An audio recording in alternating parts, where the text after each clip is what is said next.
नमस्कार, स्वागत है आपका न्यूज 80 पर। मैं हूं आपके साथ राहुल राणा। 2024 का लोकसभा चुनाव अब जैसे ही खत्म हुआ तो उत्तर प्रदेश में होने वाले उपचुनाव को लेकर अब चर्चा शुरू हो गई है कि कौन सी पार्टी किन सीटों पर चुनाव लड़ेगी और कौन कौन सी जो है उनको सीटें गठबंधन में मिलने जा रही है। अब दरअसल इस चर्चा को ही यहां पर आज एक बार फिर से जन्म दे दिया जयंत चौधरी के लखनऊ दौरे ने। जयंत चौधरी उत्तर प्रदेश के मुख्यमंत्री योगी आदित्यनाथ से मुलाकात करने के लिए पहुंचे और राष्ट्रीय लोकदल के सूत्रों का यह कहना है कि 3 सीटों की डिमांड उनकी पार्टी यहां भारतीय जनता पार्टी से कर रही है और उत्तर प्रदेश में योगी आदित्यनाथ इस बार उपचुनाव में 10 सीटों पर जीत दिलाने के लिए हाईकमान से कहकर आ गए हैं। इसीलिए किस सहयोगी दल को कितनी सीट देनी है, किस सीट पर कौन सा प्रत्याशी यहां पर रखना है, कौन जीत दिलाएगा, इसी को ध्यान में रखते हुए इस बार योगी आदित्यनाथ 10 की 10 सीटों पर प्रत्याशी उतारने की पूरी कोशिश करेंगे। लेकिन आज जो जयंत चौधरी सीएम योगी आदित्यनाथ से मुलाकात करने के लिए पहुंचे तो यह कहा जा रहा है कि सीटों को लेकर आज वो अपनी डिमांड योगी आदित्यनाथ के सामने भी रखने जा रहे हैं। दरअसल योगी आदित्यनाथ से जो डिमांड यहां पर राष्ट्रीय लोकदल रखने जा रही है उन 3 सीटों को एक बार समझ लेते हैं और फिर आगे चर्चा करेंगे कि आखिर इन सीटों पर कौन कौन प्रत्याशी यहां होने जा रहे हैं और जो 10 सीटें समाजवादी पार्टी भी दावा कर रही है जीत के लिए, उनके यहां से कौन कौन प्रत्याशी और कांग्रेस क्या इस बार उत्तर प्रदेश के विधानसभा के इस उपचुनाव में करने की कोशिश में है। आज दरअसल इन तमाम उत्तर प्रदेश के उस उपचुनाव को लेकर सियासी खबर पर आज मेरी नजर रहेगी और मैं आज आपको बता दूं कि जो 3 सीटें राष्ट्रीय लोकदल मांग रही है वो इसलिए भी मांग रही है, उनका तर्क भारतीय जनता पार्टी के सामने ये है कि लोकसभा चुनाव में भारतीय जनता पार्टी ने उनको 2 सीटें दी थी, बिजनौर लोकसभा सीट और बागपत की लोकसभा सीट। दोनों ही सीट पर 100% जीत राष्ट्रीय लोकदल को मिली। किसी दल को जो है 100% सीट लोकसभा में नहीं थी, लेकिन 2 सीटें मिली, दोनों की दोनों वो जीत गए। और अब राष्ट्रीय लोकदल का जो कहना है उनका यही कि अगर उनको यहां वो 10 सीटें भी दे देंगे तो हम 10 की 10 जीत जाएंगे। लेकिन चलिए ठीक है, ये एक तरह से ये कहा जा सकता है कि जुमला होगा, क्योंकि हर पार्टी चाहती है कि हम ज्यादा से ज्यादा गठबंधन में सीटें जीते और ज्यादा से ज्यादा चुनाव लड़ेंगे तो ज्यादा से ज्यादा चुनाव में सीटें जीत पाएंगे। तो लिहाजा जिन 3 सीटों की आज मैं बात कर रहा हूं उसमें बिजनौर की जो सांसद थे बिजनौर के चंदन चौहान, वो अब यहां सांसद बन गए हैं तो उनकी सीट खाली हुई मीरापुर विधानसभा सीट। मीरापुर की विधानसभा सीट पर जो है वो पूरी तरह से आश्वस्त है राष्ट्रीय लोकदल की भारतीय जनता पार्टी के गठबंधन में उनको मिलने जा रही है। इस सीट पर तो राष्ट्रीय लोकदल ने अपने प्रत्याशी की नाम की सुबसुबाहट भी जनता के बीच में छोड़ दी। अब वो कितनी सच है वो एक अलग बात है, लेकिन अभी चर्चाएं जरूर इस बात को लेकर राष्ट्रीय लोकदल की ओर से हो रही है। भारतीय जनता पार्टी की ओर से ऐसा कोई प्रत्याशी नहीं दिखाई दे रहा है, ना बीजेपी के लोग इस बात को कह रहे हैं। उनका भी यही मानना है कि ये राष्ट्रीय लोकदल की सीट है तो उनको दे दी जाएगी। दूसरी जो सीट है उस पर खैर सीट पर यहां अब पैच फंसा हुआ है राष्ट्रीय लोकदल और बीजेपी के बीच में। दरअसल ये सीट जाट बाहुल है और जाट बाहुल इस इलाके में बीजेपी भी चाहती है साधना जाटों को और यहां राष्ट्रीय लोकदल भी साधना चाहती है। हालांकि ये सीट ना समाजवादी पार्टी की जीत की सीट है और ना ये बीएसपी और ना चंद्रशेखर की। तो इस सीट पर जीत यहां बीजेपी और राष्ट्रीय लोकदल के हक में ज्यादा दिखाई देती है, ज्यादा पक्ष में लगता है। इसीलिए जो जयंत चौधरी है आज का मुख्य एजेंडा भी बताया जा रहा है कि इन सीटों पर बात होना। दरअसल इन सीट में यहां पर खैर की जो सीट है जयंत चौधरी के पाले में अगर ये सीट राष्ट्रीय लोकदल के खाते में आ जाती है तो वहां के लिए भी तैयार प्रत्याशी जो है वो नजर आ रहे हैं। लेकिन खैर की सीट पर अगर बीजेपी को ये सीट मिलती है और बीजेपी भी इस सीट को जो है राष्ट्रीय लोकदल के गठबंधन में आराम से जीत सकती है। अब यह भी नहीं कहा जा सकता कि राष्ट्रीय लोकदल के नेता किसी खींचतान करने की स्थिति में बीजेपी के साथ है, क्योंकि बीजेपी ने पहले ही गठबंधन में काफी कुछ राष्ट्रीय लोकदल को दे दिया है। लोकसभा चुनाव में जितना फायदा गठबंधन को हुआ राष्ट्रीय लोकदल के और बीजेपी के, तो दोनों दलों को फायदा हुआ है। तो लिहाजा अब यहां पर जो मंत्री पद दिया गया, केंद्र में राज्य मंत्री जयंत चौधरी को बना दिया गया, यूपी में अनिल कुमार को कैबिनेट मंत्री योगी सरकार में बना दिया गया, तो ये वाली जो है कहानी खींचतान वाली शायद नहीं दिखाई देती कि जयंत चौधरी यहां खींचतान वाली स्थिति में बीजेपी के साथ है। लेकिन हां, ये जरूर अनुरोध किया जा रहा है बीजेपी से कि आप हमें 3 सीट दे दीजिए। हमने जैसे लोकसभा में 2 सीटें जीती थी, उसी तरह से हम तीनों की तीनों सीटें यहां पर जीत जाएंगे, जिसमें खैर की सीट, मीरापुर की सीट और गाजियाबाद की सीट। हालांकि गाजियाबाद की सीट पर बहुत ज्यादा यहां असर राष्ट्रीय लोकदल का नहीं दिखाई दे रहा और ज्यादा जिद इस बात को लेकर राष्ट्रीय लोकदल के नेता भी नहीं कर रहे हैं। उनका सिर्फ जो मुख्य है 2 सीटों पर है, खैर और मीरापुर सीट पर। दोनों सीट अगर उनको मिल जाती है तो वो समझ लेंगे कि यहां पर वो दोनों सीट निकाल सकते हैं। लेकिन मीरापुर की जो सीट है वो मुस्लिम बाहुल इलाका है। चंदन चौहान जब राष्ट्रीय लोकदल से चुनाव जीते थे तो यहां पर समाजवादी पार्टी के साथ गठबंधन था, तो मुस्लिमों का एक बड़ा वोट बैंक यहां मिला था। लेकिन शायद जयंत चौधरी ने इसकी भी काट निकालने की कोशिश की है, इसीलिए ऐसे प्रत्याशी का नाम अब चर्चाओं में लाया गया है कि यहां पर जो मुस्लिम वोटर है वो राष्ट्रीय लोकदल की ओर ध्यान देख रहा है और सोच रहा है कि मुस्लिमों को भी साधने के लिए जयंत चौधरी ये एक दांव चल सकते हैं। खैर, जो 3 सीटों की बात हमने की, उसमें अगर 3 सीटों में यहां 2 सीटें राष्ट्रीय लोकदल को मिल जाती है तो काफी हद तक उनके लिए आसान हो जाएगी उपचुनाव की लड़ाई। जो योगी आदित्यनाथ है, क्योंकि योगी आदित्यनाथ के जो खेमे से खबर निकल कर आ रही है वो यही कह रहे हैं कि यहां राष्ट्रीय लोकदल 1 सीट की हकदार है। लेकिन पैंच सिर्फ यहां फंसा है। पैंच जरूर है, लेकिन मैं फिर कहूंगा कि राष्ट्रीय लोकदल खींचतान की स्थिति में नहीं है कि किसी चीज को लेकर वो जिद करे। जिस तरह से समाजवादी पार्टी के साथ 7 सीटों की लोकसभा में बात हुई, वहां खींचतान हुई और गठबंधन टूट गया, तो वो स्थिति यहां बीजेपी के साथ नहीं बनती। आज की स्थिति में तो नहीं दिखाई दे रही है। तो जो सीटें हैं, समाजवादी पार्टी भी इन 10 सीटों को जीतना चाहती है। मेरे पास दरअसल कुछ नाम इन सीटों पर संभावित दावेदारों के हैं।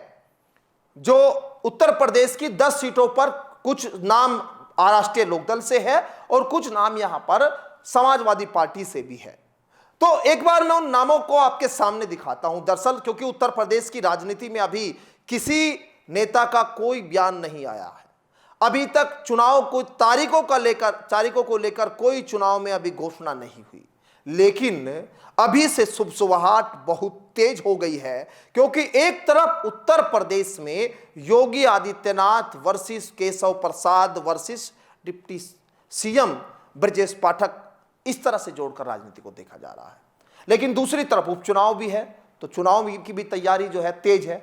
तो जो लिस्ट मेरे सामने है, मैं एक बार आपके सामने वो सुनाता हूं पढ़कर।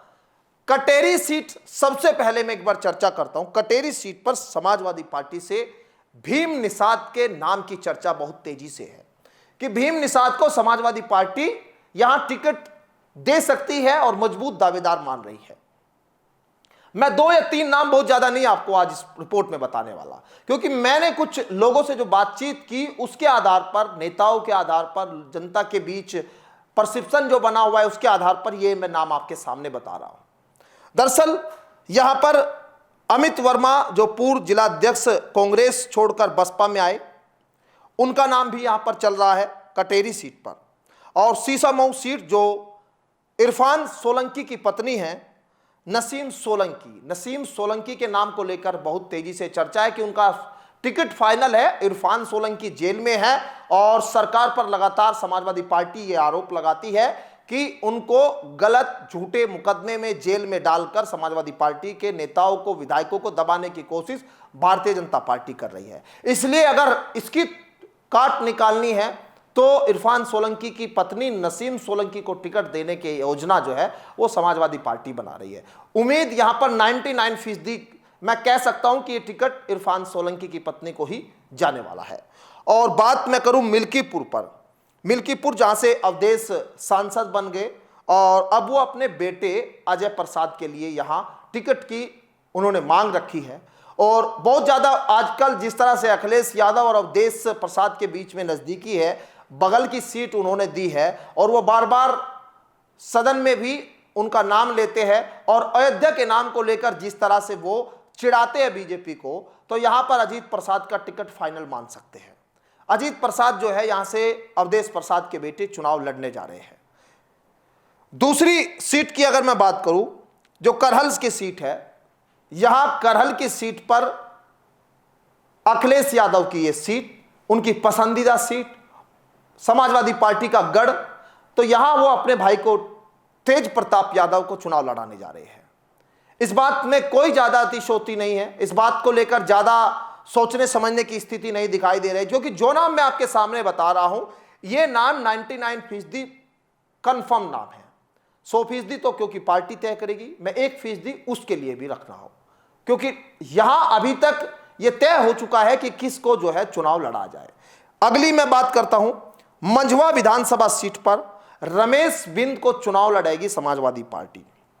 हालांकि जो ये सीट है वो कांग्रेस के खाते में भी जा सकती है, इस बात को लेकर भी यहां पर गुंजाइश है, क्योंकि 3 सीटों की डिमांड यहां कांग्रेस ने भी की है। अगर ये सीट यहां पर समाजवादी पार्टी के पास जाती है, मंझवा की विधानसभा सीट, तो रमेश बिंद यहां से उम्मीदवार होने जा रहे हैं। और कुंदरंकी जहां पर रिजवान का नाम है, एसटी हसन, 2 नाम, रिजवान और एसटी हसन, इनमें से किसी एक को जो है यहां पर टिकट मिल सकता है, इस बात की 99% गुंजाइश है। मीरापुर, पश्चिम उत्तर प्रदेश की अब ये वो मीरापुर सीट है जिसके बारे में मैंने आपसे शुरुआत में चर्चा की कि राष्ट्रीय लोकदल के पास ये सीट रहेगी, इसमें कोई किंतु परंतु नहीं है। इस सीट पर लेकर बीजेपी भी आश्वस्त है और राष्ट्रीय लोकदल भी आश्वस्त है। तो मेरे पास इन सीटों पर जो है 3 नाम है, समाजवादी पार्टी से है और यहां पर राष्ट्रीय लोकदल से है, और यहां तीसरी पार्टी का नाम चंद्रशेखर आजाद की, क्योंकि मायावती की ओर से भी अभी कोई ऐसे कोई चर्चा या सूचना ऐसी कोई अभी सामने नहीं आ रही। जिस तरह से मायावती की राजनीति उपचुनाव में नहीं दिखाई देती, अभी तक वही स्थिति मायावती के कैंडिडेट को लेकर दिखाई दे रही है। तो मीरापुर की सीट पर यहां अब राष्ट्रीय लोकदल नवाजी सालम को चुनाव लड़ा सकती है, इस बात की बहुत ज्यादा गुंजाइश है। इसके पीछे तर्क भी है। 1,30,000 के आसपास मुस्लिम वोट बैंक है, 2,35,000 के आसपास कुल वोट बैंक है, जिसमें से 1,30,000 मायने रखता है मुस्लिम वोट बैंक। चंदन चौहान यहां पर चुनाव जीते थे, तो मैंने जैसे कहा समाजवादी पार्टी के समर्थन से चुनाव जीते थे। तो अगर राष्ट्रीय लोकदल को यह सीट निकालनी है तो मुस्लिम चेहरा चाहिएगा। तो नवाजी सालम को लेकर चर्चा इसलिए तेज हुई क्योंकि आमिर आलम ने खुद एक इंटरव्यू में कहा था कि यहां उन्होंने जयंत चौधरी से उनकी बातचीत हुई और जयंत चौधरी ने खुद कहा कि वो नवाजी सालम को चुनाव लड़ाना चाहते हैं। तो लिहाजा कुछ नेताओं ने भी इसको लेकर कहा कि जयंत चौधरी जब तक घोषणा नहीं करते तब तक कंफर्म ना माना जाए। लेकिन आमिर आलम छोटा नाम नहीं है राष्ट्रीय लोकदल के लिहाज से या राजनीति के लिहाज से। वो पूर्व मिनिस्टर रहे हैं और विधायक रह चुके हैं, और तमाम जो चीजें राजनीति में होनी चाहिए थी वो सारा दौर यहां पर देखते आ रहे हैं आमिर आलम जी। तो कुल मिलाकर मेरा कहना यह है कि यहां समाजवादी पार्टी की अगर मैं बात करूं, चलिए समाजवादी पार्टी से कादिर राणा के नाम को लेकर 99% कंफर्मेशन है। कादिर राणा तमाम मीटिंगों में जा रहे हैं, जो निर्देश उनको दिए जा रहे हैं वो निर्देश के अनुसार जनता के बीच जा रहे हैं, छोटी छोटी जनसभाएं कर रहे हैं और यहां पर अपने लिए समर्थन की बात कर रहे हैं। उनका कहना है कि कादिर राणा यहां पर फाइनल है समाजवादी पार्टी से, बतौर कादिर राणा, बतौर उनके समर्थक। हालांकि समाजवादी पार्टी के जो अंदर खाने के सूत्र है वो भी यही कह रहे हैं कि कादिर राणा का टिकट फाइनल है। दूसरा, उनके जो भतीजे शाहनवाज राणा है, चंद्रशेखर आजाद की पार्टी एएसपी से उनका चुनाव लड़ना भी यहां पर माना जा रहा है। हालांकि एक चर्चा यह भी है कि वो अपने चाचा के सामने बैकआउट कर सकते हैं, लेकिन अगर बैकआउट नहीं होता है, अगर किसी और को चंद्रशेखर आजाद यहां पर चुनाव लड़ाते हैं तो वो भी मुस्लिम ही चेहरा होंगे। तो इस सीट पर मुस्लिम चेहरा तमाम जो मेन पार्टियां इस बार दिखाई दे रही है इस सीट पर, वो यहां पर उतारने जा रही है। दूसरी अगर मैं सीट की बात करूं तो यहां पर फूलपुर में अमरनाथ मौर्य, मुस्तफा सिद्दीकी, ये नाम की चर्चा है। गाजियाबाद में यहां अभी से कंफर्म है, मैं आपको बता देता हूं, आप नोट कर लीजिएगा। ये सीट यहां समाजवादी पार्टी और कांग्रेस के गठबंधन में कांग्रेस के पास जाएगी, जिसमें डोली शर्मा जो लोकसभा का चुनाव लड़ी थी वो विधानसभा का चुनाव फिर लड़ेगी। बहुत उम्मीद है यहां पर इंडिया गठबंधन को इस बार 10 सीटों पर। मैं इसीलिए कह रहा हूं कि इन 10 सीटों को लेकर जयंत चौधरी जो आज सीएम योगी आदित्यनाथ से मुलाकात के लिए पहुंचे हैं, तो वो यूं ही नहीं पहुंचे, क्योंकि इंडिया गठबंधन में भी अधिकतर चीजें तय हो चुकी है और चुनाव के तारीखों का ऐलान कब हो जाए, कब चुनाव आयोग जो है वो साफ कर दे, क्योंकि यह भी कहा जा रहा है कि बीजेपी के अंदर हो रही इस छोटी मोटी खटपट के पीछे ये तारीखों का ऐलान होने में भी देरी हो रही है, क्योंकि इसका नुकसान कहीं उपचुनाव में ना हो जाए। और सीएम योगी आदित्यनाथ इन 10 सीटों को किसी भी सूरत में छोड़ना नहीं चाहेंगे। श्याम दाम दंड भेद हर प्रयोग वो करेंगे। लोकसभा चुनाव में इंडिया गठबंधन को उत्तर प्रदेश में जिस तरह से बढ़त मिली है, उससे भारतीय जनता पार्टी बौखलाई हुई है। इसीलिए मैं जैसे कह रहा हूं कि एक एक सीट का हिसाब होगा और जयंत चौधरी और सीएम योगी आदित्यनाथ के बीच में निश्चित तौर पर इस पर चर्चा जरूर हुई। इस पर जरूर चर्चा होनी भी चाहिए थी, क्योंकि ये 10 जो सीटों का चुनाव है ये 2027 में क्या होगा ये तय करेगा। लोकसभा चुनाव में जिस तरह से यूपी की हालात हुए हैं, अगर उपचुनाव में यही हालात हो गए तो 2027 में भारतीय जनता पार्टी का उत्तर प्रदेश से सफा हो जाएगा। और अगर ऐसा हो गया तो धीरे धीरे कर कर राज्यवार राज्य, क्योंकि उत्तर प्रदेश एक मैसेज देने वाला प्रदेश है और ये लोकसभा में यहां सरकार बनाने और बिगाड़ने में जिस तरह से अपनी भूमिका निभाता है, उससे साफ समझा जा सकता है कि यहां किसी भी सूरत में सीएम योगी आदित्यनाथ इन सीटों को हाथ से नहीं जाने देना चाहेंगे। इसीलिए आज की ये चर्चा, इस उपचुनाव को लेकर जो मेरे पास जानकारी वो मैंने आपके सामने शेयर की। आपको एक कैसी लगी ये जानकारी, कैसी लगी आपको ये वीडियो, आप जरूर हमें कमेंट बॉक्स में बताइए और अपने मिलने वालों को, अपने साथियों को हमारा हौसला बढ़ाने के लिए इन वीडियो को शेयर भी करिए और लाइक भी हमारे चैनल को करिए और सब्सक्राइब भी करिए। फिलहाल मुझे दीजिए इजाजत, नमस्कार।